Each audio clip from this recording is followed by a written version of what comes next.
contracts. However, their problems largely stem from staffing issues. For years, train operators have used staff working overtime to keep all their services running. They've relied on workers doing extra shifts on their day off to help crew trains. Avanti is blaming their problems on staff withdrawing their support for this arrangement. But according to staff, it's Avanti's actions since taking over the franchise that's led to this point. They've cut staff without replacing them and reduced morale to such an extent that workers have stopped volunteering for the extra shifts. As Mike Whelan, General of course I'll give way.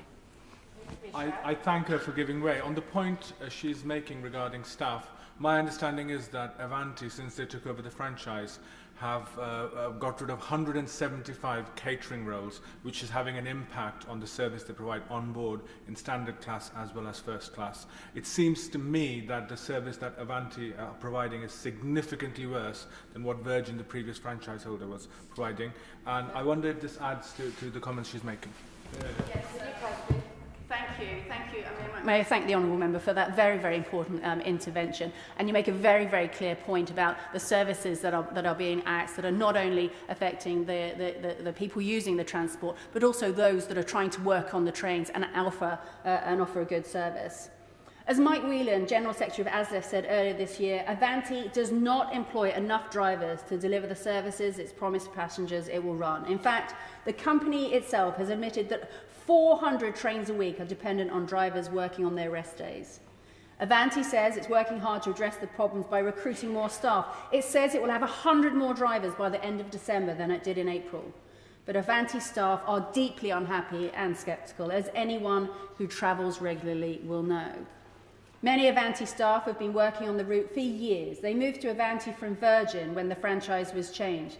They've experienced their experience of working on the route when it is, if not perfect, but at least functional. And earlier this month, the RMT carried out a survey on Avanti staff which showed that 92% of respondents are either not very confident or have no confidence at all in Avanti's ability to deliver the improvements they've been told to make to their services.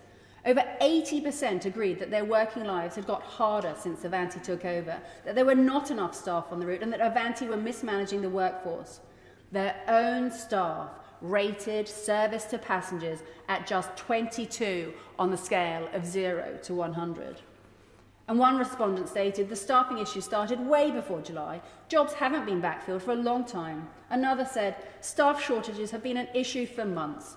Poor management of key contracts have made working for Avanti unpleasant and embarrassing. The survey details that frontline staff are on the receiving end of high-level abuse from frustrated passengers. They say that management is chaotic, there's not enough information about services, too few staff and too many last-minute shift changes. In their own words, they feel disrespected, undervalued, demotivated, stressed and angry. Of course I did.